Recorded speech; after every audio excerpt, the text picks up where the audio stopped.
안녕하세요. 책읽을래입니다. 오늘은 돈 공부는 처음이라 라는 책에서 나온 내용을 토대로 처음 돈 공부를 시작하는 것과 돈 관리를 어떻게 하면 좋은지 4단계로 나누어서 함께 플랜을 짜보도록 할게요. 이 책을 쓰신 김종봉 작가님은 단타 투자로 2천만 원에서 40억 원을 번 투자의 대가인데요. 현재는 투자 회사를 운영 중이기도 하시고 돈 공부는 처음이라 다음으로 최근에는 돈의 시나리오라는 책을 출간하셨어요. 그래서 저는 돈의 시나리오를 읽어볼까 하다가 그분이 쓰신 돈 공부 이야기 먼저 접해보는 게 좋겠다는 생각이 들어서 읽어봤어요. 돈 공부 책은 저도 많이 읽어봤는데 이 책이 달랐던 점은 돈을 모으는 단계, 자산의 단계를 4단계로 나누어서 설명해 주시는 부분이에요. 그리고 일단 이분은 가장 중요한 거를 명확하게 말씀해 주시는데 자기가 번 돈에서 쓰는 돈을 뺀 잉여 자금, 그거를 모으는 게 투자의 시작이라고 했어요. 내가 350만 원을 버는데 저축을 100만 원만 한다면 나는 100만 원을 버는 사람인 거죠. 그래서 잉여 자금을 기준으로 나의 투자 자산, 나의 자산을 평가하고 그거에 따라 공부해야 하는 단계가 다르다고 말씀하십니다. 이 책에서 돈을 병사라고 하는데요.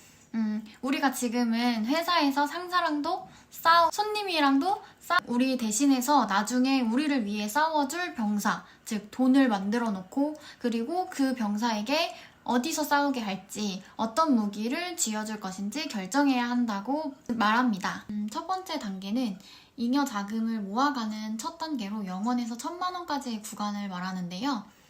우리가 요즘에 초저금리 시대라고 하잖아요. 그러면서 적금은 바보나 하는 짓이다 라고 말하는데 김종봉 작가님은 그거에 대해서 강력하게 반대하십니다. 적금은 우리가 자산을 모으는 가장 안전한 방법이라고 말씀하시면서 아직 내 병사들에게 어떤 무기를 줘야 될지 결정하지 못한 사람들에겐 적금이 가장 안전하고 강력한 투자 수단이 될 수 있다고 말씀해 주세요. 대신 이 첫 번째 단계에서 적금을 꾸준히 하면서 공부를 열심히 해야겠죠. 주식이면 주식을 공부하고 그리고 부동산이면 부동산 안에서도 경매면 경매, 재개발, 재건축 어떤 걸 할 건지 정해야 하고 나는 이 돈을 직장 다니면서 모으기보다는 사업을 하는 데 쓰겠다 하면 아르바이트를 해서라도 사업 자금을 모아야 한다고 말씀해 주십니다.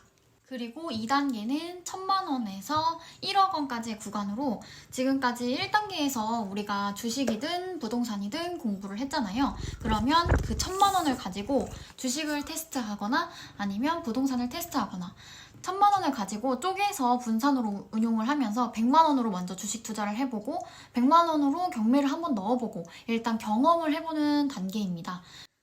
1단계에서 1000만 원을 모았으니까 100만 원씩 쪼개서 10번의 기회를 갖도록 하는 거죠. 그래서 100만 원으로 주식 투자를 계속 해보고 그리고 100만 원으로 경매장에도 가보고 이런 식으로 자신의 무기를 단단하게 만드는 단계를 거칩니다. 그리고 이제 내가 내 병사에게 어떤 무기를 쥐어줄 것인지 결정을 해야 되는 단계가 3단계로 넘어갑니다.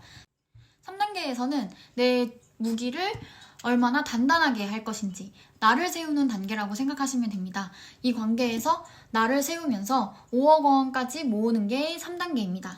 그런데 이 부분에서 먼저 잘 생각해 봐야 될 게 저희 같은 밀레니얼 세대들은 하이브리드 투자자가 되어야 하지 않을까라는 생각이 들었어요. 요즘 한국의 집값이 너무 말도 안 되게 급격하게 오르기도 했고 또 자본주의에 살면서 주식도 해보고 부동산도 해봐야 한다는 생각을 하거든요. 김종봉 작가님의 말처럼 나의 주력 투자 도구는 정해두되 내 집 마련 정도는 해놔야 좋을 것 같다는 생각이 들었습니다.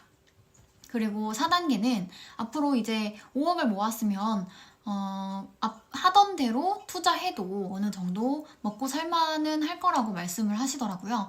그럼 이제 4단계에서는 내가 이 상태로만 벌어도 괜찮을 것 같다. 아니면 내가 여기서 더 벌고 싶다를 결정하는 단계입니다. 내가 더 벌고 싶다면 1, 2, 3단계에서 했던 것보다 훨씬 그걸 모두 더 합친 것만큼의 노력을 해야 한다고 말씀하시더라고요. 그래서 자기 주변에 투자자는 3단계까지 한 다음 이제 자기를 위한 시간을 쓰고 싶다고 말씀하시면서 단기 투자 판을 떠났다고 말씀하시더라고요. 책을 읽으니까 제가 어느 위치에 있는지, 어느 단계에 있는지가 명확해져서 내가 무엇을 해야 하는지가 뚜렷해지더라고요. 여러분들도 내가 어느 단계에 있는지 파악해 보시고 내가 지금 해야 할 행동이 어떤 것인지 파악하는 시간을 가져보시면 좋을 것 같습니다. 책을 읽으면서 좋았던 구절을 한번 공유해 드릴게요. 인생을 산다라거나 물건을 산다라는 문장에서 산다라는 같은 표현을 쓰는 건 인생에서 돈이 전부는 아니지만 돈을 떼어놓고는 인생을 설명할 수 없기 때문 아닐까? 이 부분이 참 기억에 남았습니다. 저희가 소확행이라는 말이 한동안 굉장히 유행이었잖아요. 소소하지만 확실한 행복. 그런 것들은 사실 의식주라는 기본적인 게 충족이 되어 있을 때 소소한 행복을 찾을 수 있지 않을까 하는 생각이 들더라고요. 그러기 위해서는 우리가 내 집 마련 정도는 해야 되고 또 적어도 현금 가치가 떨어지는 시기에 내가 가지고 있는 돈이 가치가 하락하는 일만큼은 막아야 되지 않을까 하는 생각이 들더라고요. 책의 말미에는 김종봉 대표님의 코스피와 코스닥의 하락이 왔을 때 대처하는 시나리오도 같이 있었는데 아마 이거를 더 길게 풀어쓴 책이 돈의 시나리오가 아닌가 싶습니다. 그래서 이 책은 특히 돈 공부를 시작하는 모든 분들에게 좋겠지만 내 병사들에게 주어질 무기를 주식으로 하시는 분들이 읽으면 더 좋을 책입니다. 다음 시간에도 돈 공부를 처음 하시는 분들을 위한 책을 가져와 볼게요. 오늘 영상 봐주셔서 감사하고요. 구독, 좋아요 눌러주세요. 감사합니다.